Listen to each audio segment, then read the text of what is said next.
Thank you very much. I'm not a academically oriented or in politics, and so I attacked this question about electing a president and how this happened by a simple remark. I turned to Ingrid one day after she was talking about elections and so forth. I said, well, your vote probably doesn't really count. And that was the wrong thing to say. I then have spent a lot of time trying to explain what I meant. And quite frankly, I haven't been able to do that yet. But if you looked at the paper today, how did we get to this point? It was almost 600 days ago that Senator Cruz announced his candidacy for president. It's something like 280 some days since the Iowa caucus. We have 7 more days before Election Day. So there's been a long time that this process is ongoing, and I thought that it would be interesting to see what is that process.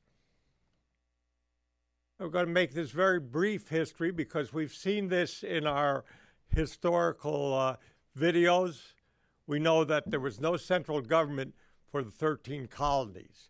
They were ruled from England, and they were individual colonies with their own individual governor. During the Revolution, they got around to figuring out they needed to do something, and they had the Articles of Confederation, which were very limited central government. They could do coinage, mint coinage, they could do raise an army, but there wasn't really a overall legal system for managing the 13 states. So after the Revolution, they decided they needed to do something a little better, and they came up with our Constitution.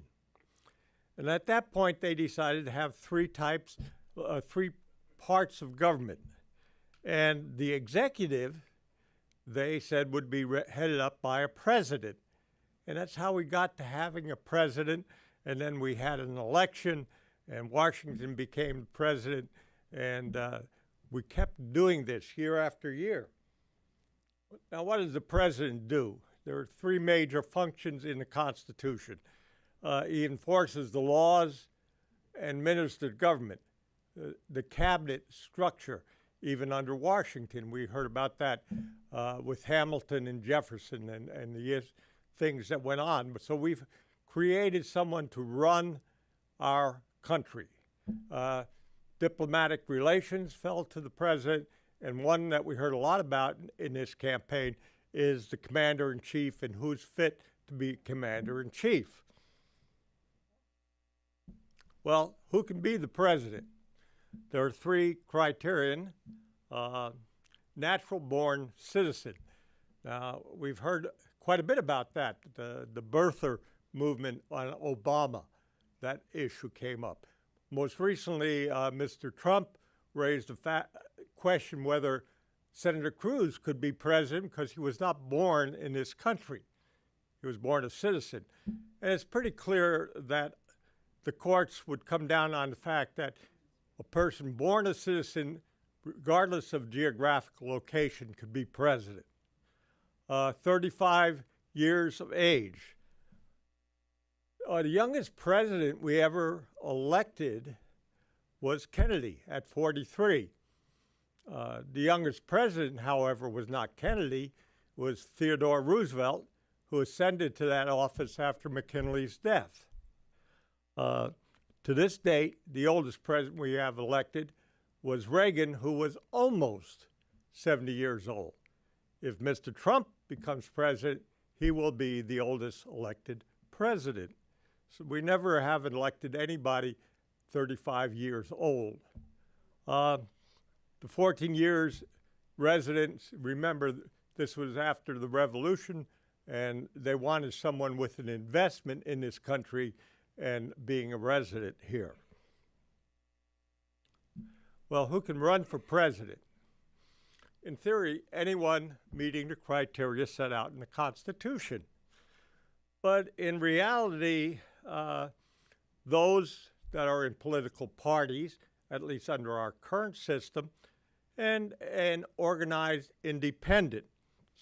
That is what is basically required. And to do it, people have to get an organization. An individual cannot run a successful campaign. And to get organized and to run the campaign, you're going to need money. And we'll talk a little bit more about money in a little bit and how that enters into the process. And then you have to get on to the ballot. It's estimated that an independent to get on all 50 state ballots and the District of Columbia would need about 900,000 signatures, because most states require a petition to come on the ballot. That petition may be as little as 5,000 signatures, or it may be much more. So that's how people get there. I would say that right now there is an independent running, which is an unusual thing, and he's running in 11 states, primarily Utah, McMillan. And if the polls are correct, he may well win in Utah. If he does, we're going to see that he will have electoral votes, 6 of them from Utah. And there's a strategy that goes into the independent campaign, is that if he could block the president election clear in the Electoral College, then he could throw that to the House of Representatives, and we'll talk about that process in a moment. So there'll be candidates out there, but how do they become a nominee? Well, you can be a nominee on the ballot, and try to use that phrase if I can during the discussion, and if I remember. The nominee is somebody on a ballot who could be elected. So the independents, if they get on a ballot, could be successful. 34 states allow write-in candidates for president or for other offices, but for president. So that's possible if you could organize a write-in campaign in those 34 states and you could get enough votes, you could become the president. Primarily, it's to recognize parties. Now, there are 2 major parties and a group of minor parties. One minor party is recognized on all 50 state ballots in the District of Columbia, and that's the Libertarian Party, and Johnson is their candidate. 45 states recognize the Green Party, and that's Stein who is running. There are 25 or 26 other parties recognized from anywhere from 15 states to 1 state. There are a lot of parties that are just 1 state party. One of them is organized around marijuana, for example, and that is a party that's in 1 state. So that's really boils down to 2 major parties, and that's the ones that use the primary system that we've witnessed, and then a convention, a national nominating convention. The minor parties usually do it by a convention. Okay. One of the hardest things that I've tried to explain often is that the federal government does not run the primary system. The federal government might intervene in a case of voter restrictions and state would put in place to keep somebody voting in a primary, but they're hands off. There's nothing in the Constitution that sets up a primary system. That leaves it to the states and to the parties themselves to run the primary system. Elections like we have here in Oregon are done in 35 states and the District of Columbia. And the states set up those rules and they pay for those. 12 states and 5 territories that are allowed to participate in the national convention of our two major parties, those use the caucus. And we hear a lot about caucuses, particularly at the beginning in Iowa. That's 12 states, 5 territories. And then there's 3 states who are kind of schizophrenic. For one party, they have an election. For the other party, they have a caucus. So if you think it's easy to explain how the primary process works, please come up and let me know, because I'd like to hear that explanation after looking at it. What happens in a primary is that people elect delegates to a national convention. The number of delegates are determined by rules of the party. There are no set of common rules for assignment of delegate members, and they change. Voting delegates from caucuses and voting are usually pledged to a candidate depending on the system within the state. But there are no laws that bind anybody to that pledge. And so even in this period of time, we heard about delegates not voting for the person that they were pledged to. And if that happened, it's up to the parties to deal with that issue. Then the Democrats have 700 plus superdelegates who are politically appointed or in political positions, and they do not have to, are not pledged to anyone or have any rules about how they vote. They vote as they want.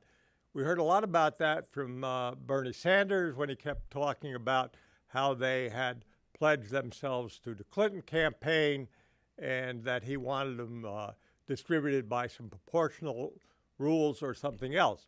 But the fact being, they can vote for whom they want and they can throw their support whom they want. I'll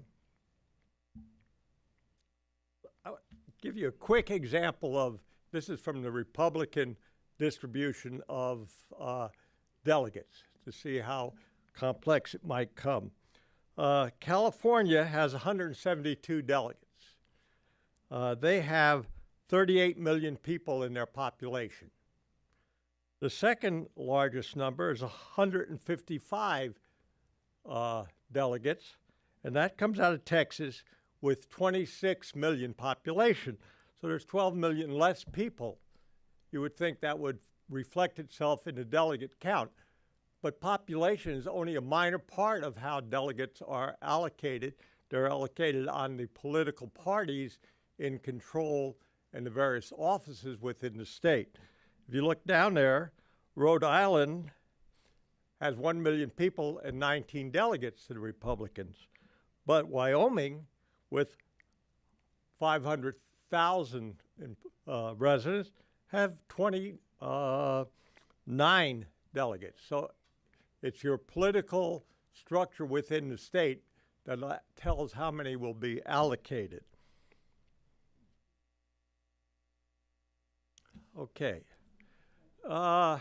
We can see that for some reason the Democrats decided to have a lot more delegates. I'm not quite sure why that process went on, but the Republicans have less. The ones that are put into the mix by their political position are the superdelegates in the Democrats, and the Republicans allow 3 per state and the District of Columbia and the territories from the Republican leadership for those particular areas. The delegates from the primaries go and select from the candidates a nominee at their national convention that occurs in July. And fortunately, Ingrid and I were on a ship afloat in the ocean, so we were able to miss that wonderful event. But for you who are here, You were probably glued to the TV every night watching this drama unfold. Well, when's it over? Never. But no. But delegates need to win a majority of the delegates, okay? And those are the numbers that they need to get. And here's where I got partially in trouble with my lovely wife, is I was saying, well, the tally usually is known by Super Tuesday. And that's half of the delegates that are going to the convention are already selected by that time. Mid-April, 78%.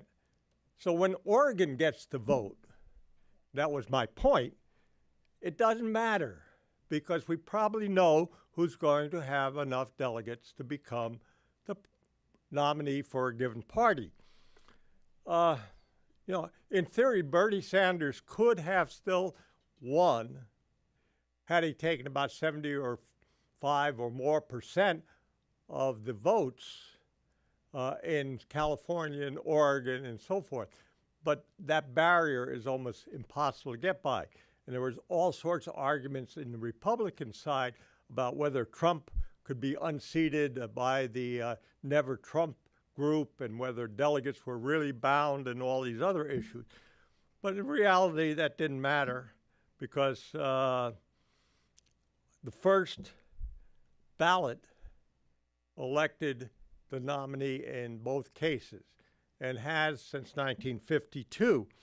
The last time there was a contested election was in 1952.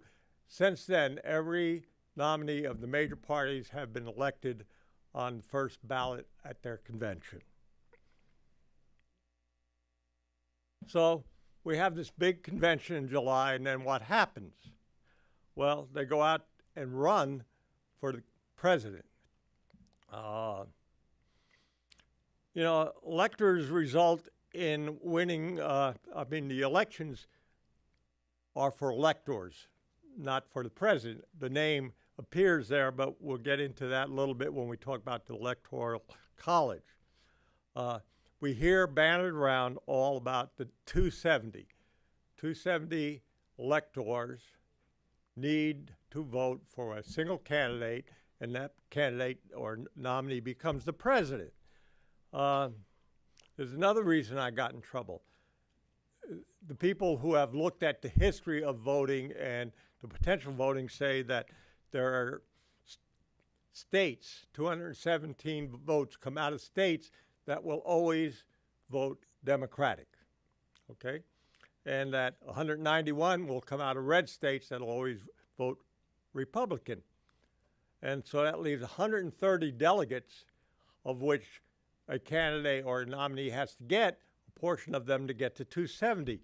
And there are 10 swing states. We hear about the candidates or nominees and their running mates out there primarily running ads and issues for the presidential election in these 10 swing states.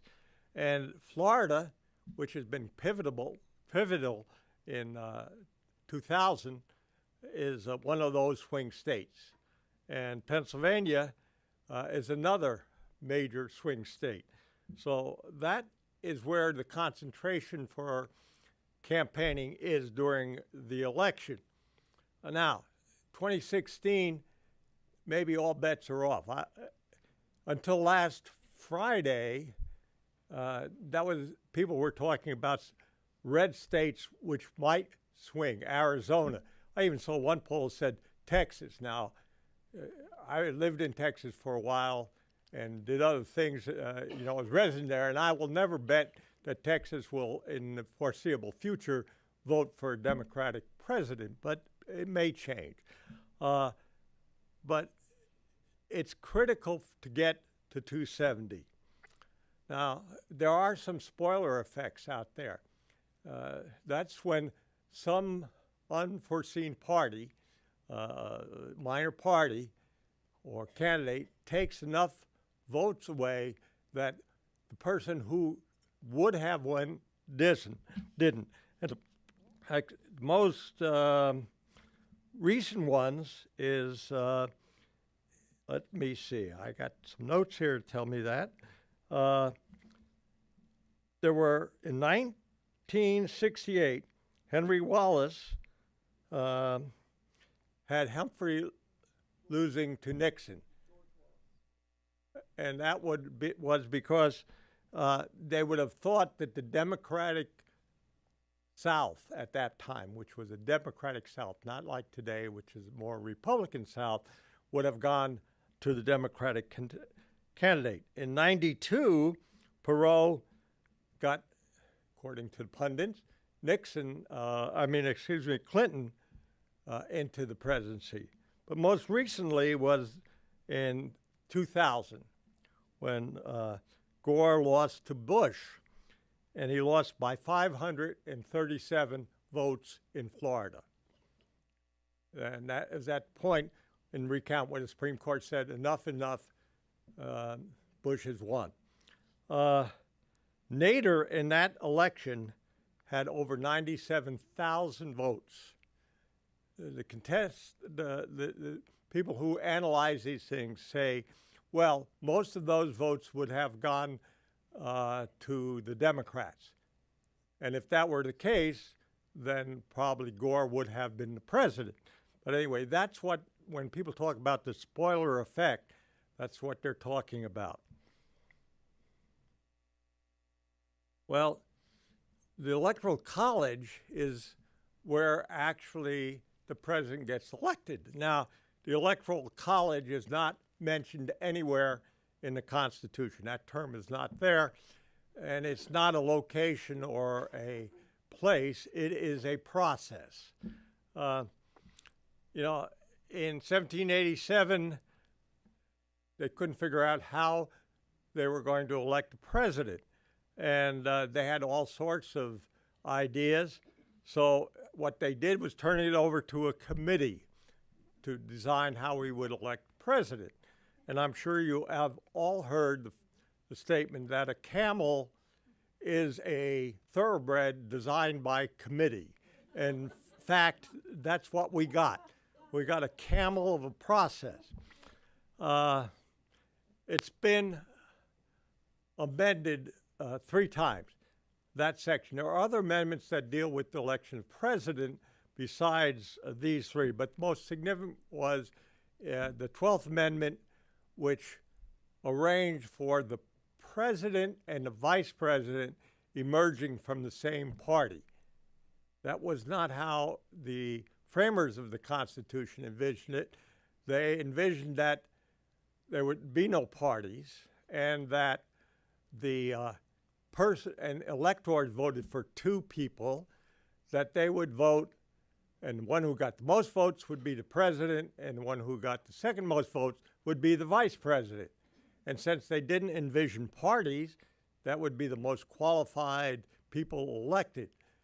Well, it didn't work out that way, and pretty soon, one of the elections, they rigged it so the vice president was from a different party than the president. So the 12th Amendment came in to take care of that. The 20th Amendment, that simply moved the date the president takes office up into January, and then 25th has to deal with who becomes the president if the president is incapacitated, how that works, what the process is, and that succession.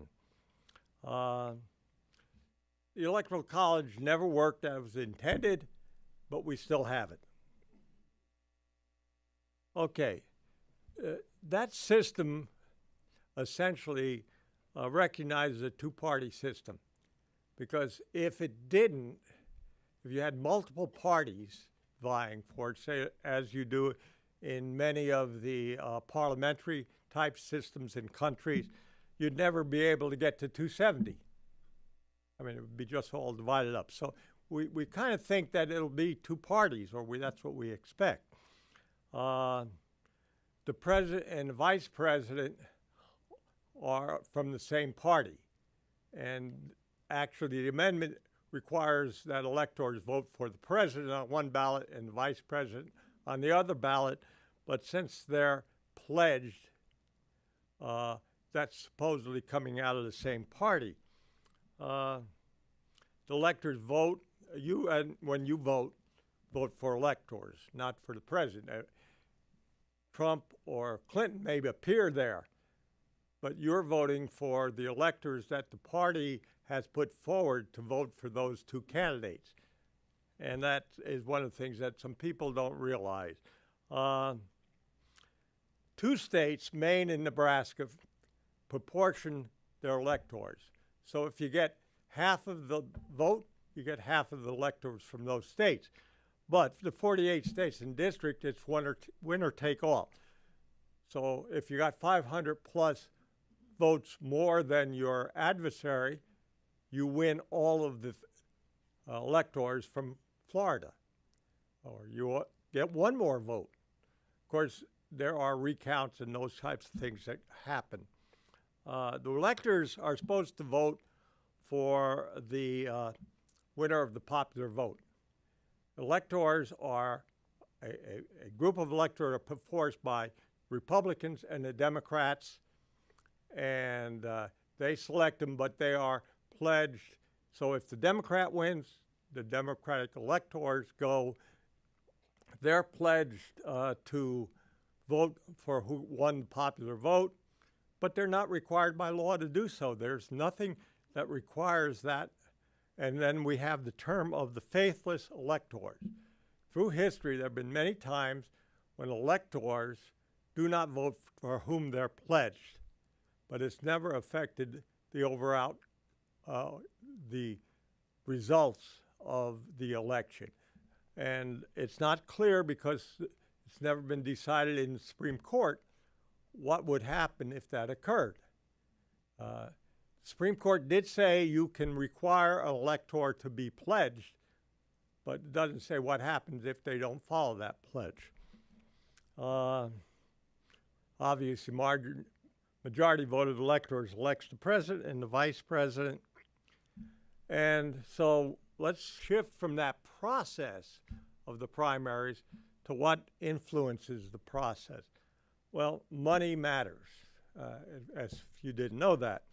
1.4 billion was the largest in 2008, but in 2016, the estimates going in would be $2 billion or more. And I'm just talking about the presidential campaign. I'm not talking about senators and House of Representatives and all the other things that go on during the election year.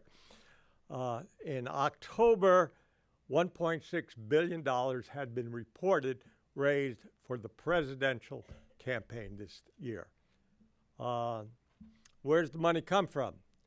Well, a large chunk of it comes from political donors, people who are committed to a candidate or to a party, and they give to those in amounts that are significant. Small contributions really do count yet.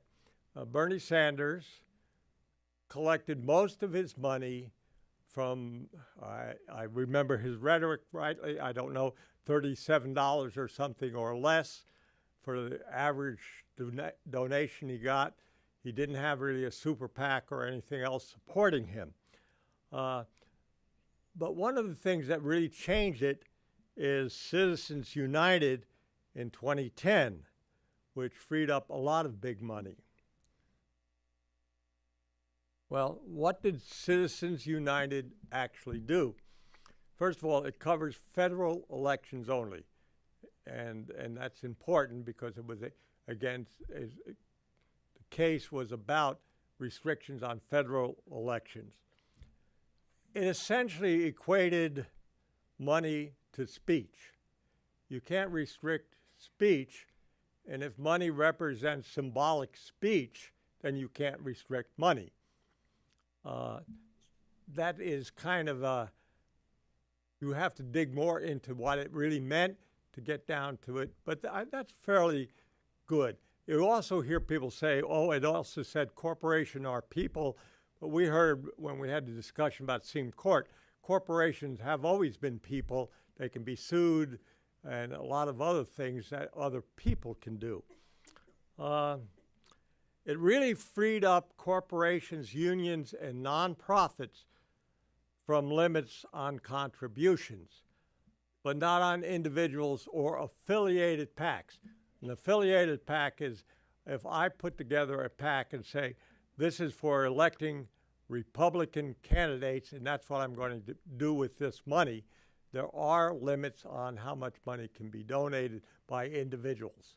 And individuals, I think right now you can donate $2,700 in each election. So in the primary election, the presidential election, you wanted to give to Donald or to Hillary, then your total would be somewhere about $5,400. That's all you could contribute. But what happened because of Citizens United is we got non-affiliated PACs.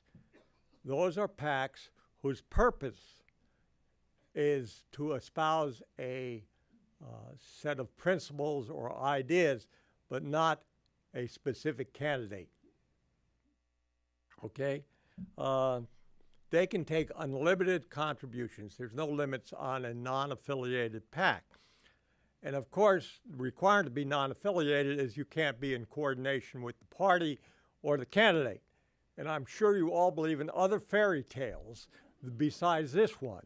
But in fact, you know, it becomes very technical whether or not there's coordination and who talks to whom. Well, who has the money? Well, it's interesting. In this particular race, Mr. Trump has half the money as Hillary Clinton. You can see that early on in the Republican campaign, Trump was, quote, self-financing. Super PACs never coalesced around him and lots of money. And so I would think, had this been a different candidate, more traditional candidate, say a Jeb Bush, that we would have seen those numbers being very much the same, or even the Republicans with more money, and we would have been well over that $2 billion estimate that I showed you earlier. But I think we're going to close. This was on October 19th. That left another less than a month for fundraising, but there's been a lot of fundraising since then. Okay, what else besides money enters into this process? Well, technology. And the movement of technology across time is the same thing in presidential. In 25, Taft delivered the first radio address. You saw Roosevelt in his fireside chats. I'm not sure, probably the only guy in here remembers that went on, but you know, some youngsters don't remember that. But that was using the radio very effectively to talk to the American public. Truman made the first TV speech. I remember our TV set, that we didn't have one, but our well-to-do friends had a TV set about this round and a little thing, and my father that would go, well, with my mother to watch Saturday night fights. The women would go in the kitchen and talk and have tea, and men would sit there staring at this for the it's Friday night fights. But he started using it, and today we see it on continuous. The first TV debate was Kennedy and Nixon. Obama started using social media, and we know social media has really been predominant in this particular campaign. I think that technology has a major impact on politics and the election process that we have today. Twitter, Facebook, the other social media, candidates react. We've heard a lot about Mr. Trump's use of Twitter and what he said on it. And not only do we have to look at it on Twitter, it's on the national news or constantly as what the last tweet was and who responded to it and how they responded. People need to be on constant vigilance. Our speaker this morning mentioned that everybody's out there with some type of camera, recording device, and so forth. And so no matter what you say or what you do, somebody's got a smartphone and can have that out on the internet within minutes after it's occurred. So you have to worry about it. You also have to worry about the past because it's now pulled into the future. Mr. Trump would tell you about the remarks he made 11 years ago and how that, with an open mic, ended up being headline news. Or we're looking at emails exchanged years ago that have been embedded on a hard drive somewhere in case of Secretary Clinton. So whatever you did in the past, probably going to come to bite you in the future if you're going to be the presidential candidate. We get more and faster data. Notice I didn't say better, but we get a lot more of it. Analysis, we hear Sunday morning, at least 3 major shows, 4, I guess, with Fox telling us what we ought to think or what we know because they told us so. Facts check. We have sites dedicated to checking the facts of whatever the candidate said during a debate or on the campaign trail. Polling. CNN, 1 hour after the national TV debates, told us who won or lost. That's technology and the way the technology works today. Fundraising. Don, I respect your thing that I should never say anything that indicated a political bias. I happen to accidentally register as a Democrat. I know I should have never done that, but because I did, I get at least 3 or 4 emails a day asking me to contribute. Michelle Obama writes to me regularly. I was invited to the president's birthday party if I would just give a little bit of money. Now, I don't know if the Republicans do that because I don't quite get the Republican emails, but I assume it's not much different. And then the vulnerability of the election system in itself. 15 states today cannot conduct a physical recount of the vote. It's all electronic. There is no paper ballot, no paper backup for the vote. Pennsylvania is one of those states. It's one of the largest swing states. It's a state where if there is a trigger for a recount because of a close election or a protest, not sure how that will occur. Most states have voting machines more than 10 years old. Think of your cell phone, folks. If you had a 10-year-old cell phone, how reliable might that be? So technology does play into how we will vote. Senator Wyden's is now on a campaign to get all states to use mail ballots. And I doubt if that's going to occur, but it might be a good idea. Okay, what else do we have out there? Well, we have the voter ID issue. Some states have enacted laws that say you must have a picture ID in order to vote and prove that before you can go in the voting booth. Courts have been basically knocking those laws back down or letting them be having them modified, but that issue still is out there. And is that a attempt to restrict certain people from voting? The courts tend to say, yes, it is. The people who enact those laws say, no, it's just to keep voter fraud from happening.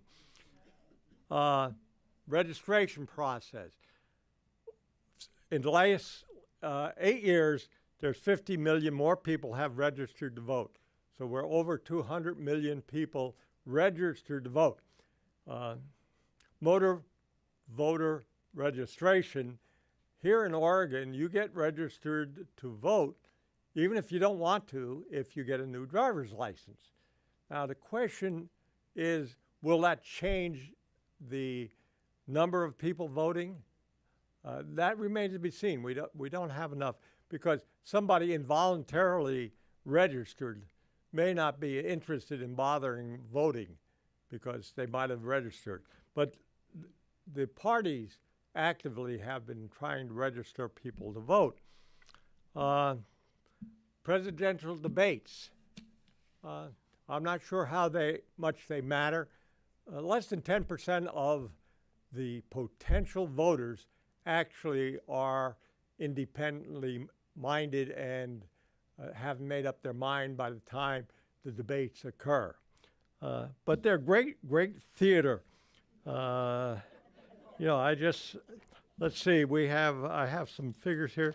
We had 84 million people tune into the first debate. It dropped down to 64 by the second time, but for some reason, the third one must have been better, because 72 million people watched it. Now, whether that changed a single vote, I'm not sure, but it is great theater. And then I think one of the biggest changes that's occurring is the early voting, which is replacing election day voting. 50 days prior to the election, some states are allowing early voting. So there's a big window of opportunity of things happening that are not being considered by the electorate in that case. 33 states, the District of Columbia, have no excuse early voting. It could either be a combination of mail and voting at a location, or voting only on location by mail, but it is, you can hear the rhetoric now trying to get out the early vote, the early vote, and the early vote. The earlier you get people to vote, particularly if they're voting for you, better it is, because if something happens, they can't change that vote. So it's there. 3 states allow voting by mail, including us, and the other 15 have an excuse absentee ballot. But the excuse you have for an absentee ballot is pretty simple. If you want an absentee ballot in any state, you can get it. And then everybody allows military voting, and that all takes place in advance because people are deployed outside of where their state of residence might be. 2012, 32% of the people of the votes cast were early votes. 52% to 40 in some states. In fact, 52% is Florida. Florida has the record of having the most early voters of any state. And that's one of the ones that is now, quote, in play as a swing state. And they also, by the way, have the most minor parties on their ballot. Interesting. I don't know the correlation or if there is any. So how do we elect the president? Well, in spite of what goes on, except for those few instances of a spoiler, it's a two-party system. A complex and very decentralized primary process exists. I've done a fair many hours on the internet trying to look at the various states, how they proportion their election. The Democrats are pretty straightforward, except for the superdelegates. It's a proportional type of system. So you get half the votes, you get half of the delegates. The Republicans are bottom to top type thing. So they allow the states to make all that. And there are states with winner take all. There's some with proportion. There's some that are proportional unless you get so much percentage, and then you get winner take all. If you want to know, go on the web. You can get all that information. When you get finished, I don't know what you'll do with the information, but it's complicated. And for example, there are debates, even the National Republican Committee couldn't tell whether in certain instances delegates were truly bound in the election at the National Convention. They could be bound for one vote, 2 votes, 3 votes. Wyoming, for instance, all their elected delegates are unbound, except the way they're elected in the caucuses, they have to say who they're going to vote for in the national convention. So they're unbound technically, but bound by preference. Enough of that. Okay. Electronic and social, well, I don't think the Electoral College is going away. I mean, it is a reason to be there so that smaller states certainly don't want it to go away, because they get 2 senators regardless of how big they are. And so it does make a difference. It does make a difference, and I don't think there's any appetite. I don't hear of any groundswell anywhere to get rid of the Electoral College. And sorry, Ingrid, not all states matter. The later you are in the primary season, the less you matter in the primary selection. The smaller you are, or the more likely you are to vote. Your vote matters in Oregon, but it would only matter in terms of political issues if we stopped voting Democrat. So the money and stuff will flow those states where there's a chance that they might swing from one party to another. And media, the social media, electronic, most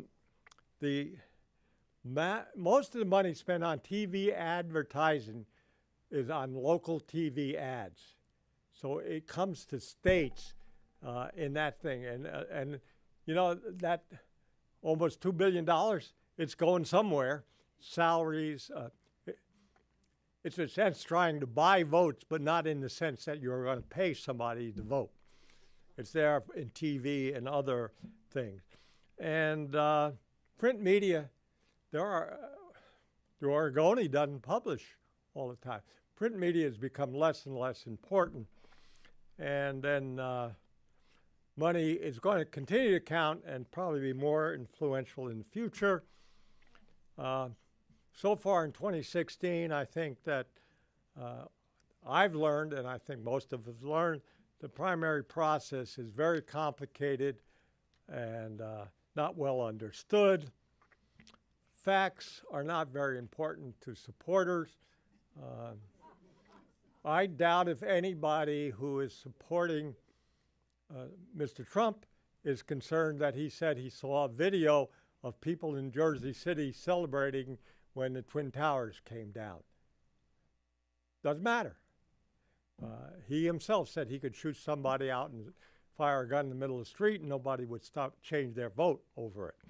Anyway, and whether the emails supposedly that are on a hard drive that the FBI is looking at are changing anybody's vote, I don't know. I doubt it. So facts are not critical. Endorsements are. I don't know that anybody who is really supporting, say, Donald Trump cares with whether or not Speaker Ryan endorses him or not. But the media does, because they told us about it a lot and what he said and how he said it. Print media, and I just don't think people now are being led by endorsements like they used to be. Media occasionally get it wrong.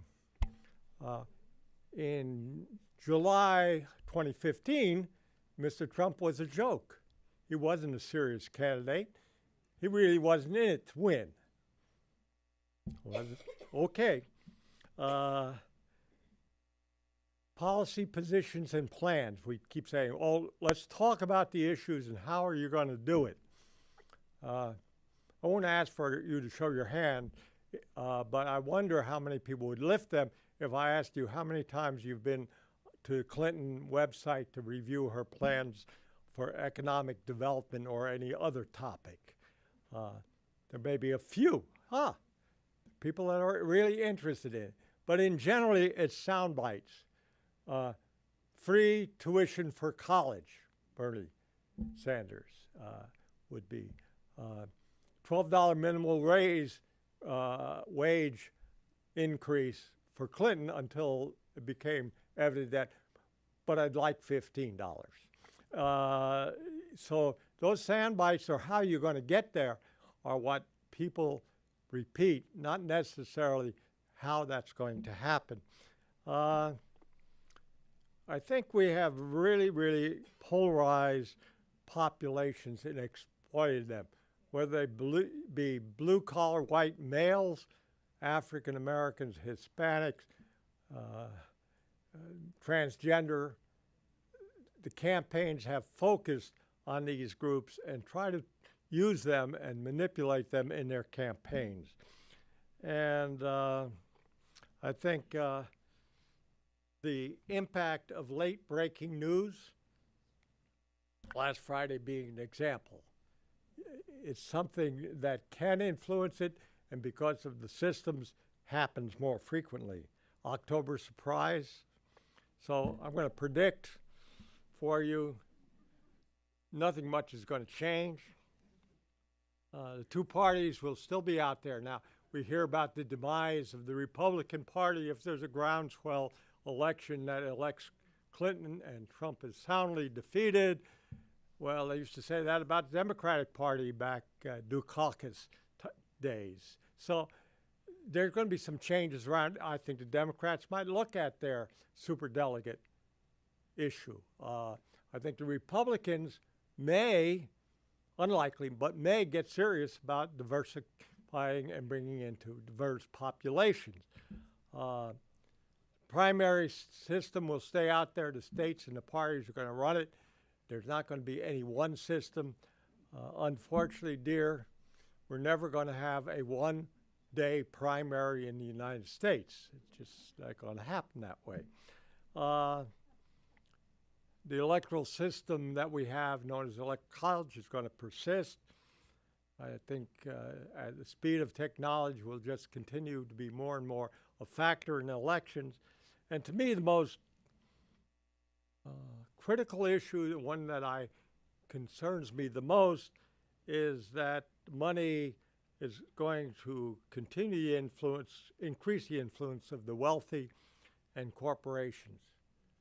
And until that is altered, I think that's going to be a big question as to how fair the elections are. So, welcome to the future and just more of the same. Thank you very much.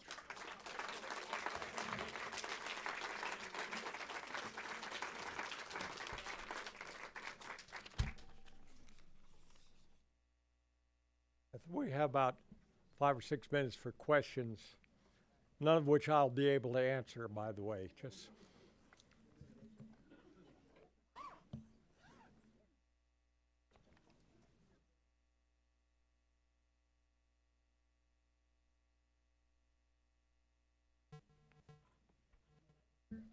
I don't think, is this working? Yes. yeah, Okay. now it is. Lester, I want to thank you for giving a very succinct explanation of how we got here. It's just been wonderful, and you didn't overstep the political boundaries. Thank you. Thank you for that nice comment. Lester, up here. Is this working? Yeah. This is Joel. I just wanted to know what are your thinking? What's your thinking on the arguments against by the other states of the mail-in ballot? It seems to work so well for us. I don't know why it isn't a national standard. Well, I'm not sure there's a reason that you would say that other people are saying it.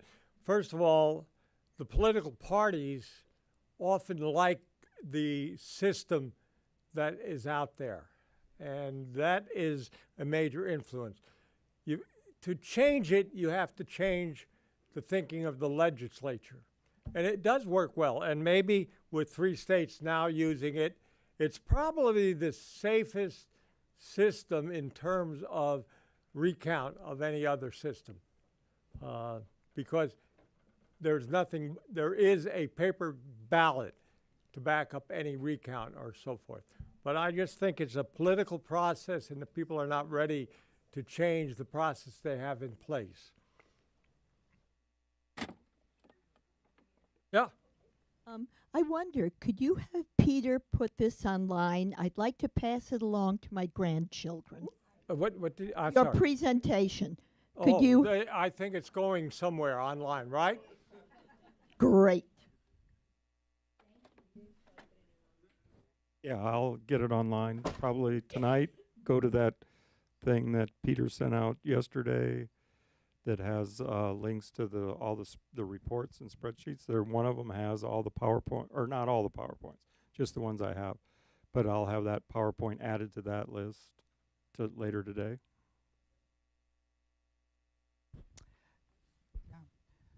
Lester, this is Don. Maybe you remember. It seems like there's a great irony out there that Citizens United was a suit because several corporations thought Hillary was going to win in 2008 and prepared some major full-length movies, really hit jobs to knock her down. And it was that led to the Citizens United. And then now here, because of the relaxation of the rules and the Citizens United, she's the one gaining the most money out of the unlimited PACs. Now, is there something I missed there? But it seems like Well, a great I irony. want to say that what is an anomaly and what made me wonder, and I certainly don't have the data to figure it out, is that Clinton, with twice the money spent and twice the money in reserve, and a good portion of that money, as you pointed out, coming from PACs, it is still in a tight race if we believe what's going on. So although I say money matters, and I really think it's something really important, and you say, well, then how do you explain what's going on? I say, well, you know, there's always some exception to the rule.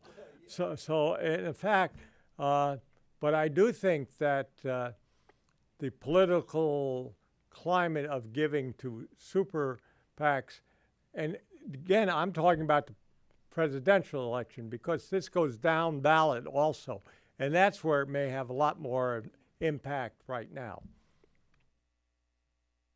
Yeah, you did an excellent job of describing how the process I can't, works. I didn't hear. I'm sorry, you did an excellent job of describing how the process works or doesn't work, and your conclusion is that it's going to stay the same. But if you had your druthers, how could you simplify and make this process more manageable? What would you like to see done? My hearing is rather bad. Could you help me with the clarification? Yeah, somebody who really heard it. How would I improve the system? Well, you know, I think the system that I would do would be one in which if we were going to have primary elections, which I think we will, I would have them more simultaneous than they are today, and I would have them under some umbrella set of rules. However, there's no mechanism to do that since the primary election system is not anything that's federally controlled. So to get 50 states, the District of Columbia, and 5 territories that can vote in the nominating conventions to agree to something doesn't seem to me very likely, and the federal government really can't do it. This is Peter. The election campaigns in Australia last for 6 weeks. Yeah, I agree. I agree. Well, Lester, another comment here. What about the money will expand the influence of wealthy corporations? Your last item there. What if we publicly financed elections? well, it was tried and didn't. You know, television stations that get their federal license are required to do equal time to the two candidates, and they wouldn't need to raise money. Well, you know, if you remember, you could check on your income tax to give some money to the presidential campaigns. The problem was that it constrained spending. in constraining spending, no one wanted to take that money. And so, and whether or not we could have public, we don't have really a public TV or media type situation. We have OPB, but that's not run by the government. That just tries to get the money other than from obvious advertisers. So I'm not sure that the public financing that this country would go that direction. Yes. Okay. As an economist, though, I would just point out the best part of our system is it probably adds 1% to the gross national product for a year and a half before the election. We'd have a much higher unemployment rate. But aside from that, you in passing talked about the possibility of the final outcome going into the House if no one gets a majority of Electoral College votes. Could you comment on that? Yeah. Assuming no one gets 270, okay? The Electoral College system throws the election of the president to the House of Representatives. Each delegation gets one vote. So it's not the majority of individual representatives. They're not bound to vote for somebody that was in the election. They could decide that maybe the speaker should be the president.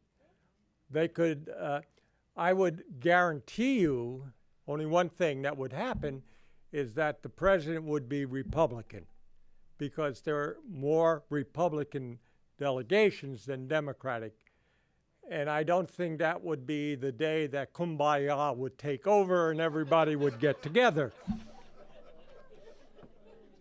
Okay, we've run out of time. Thank you, Les.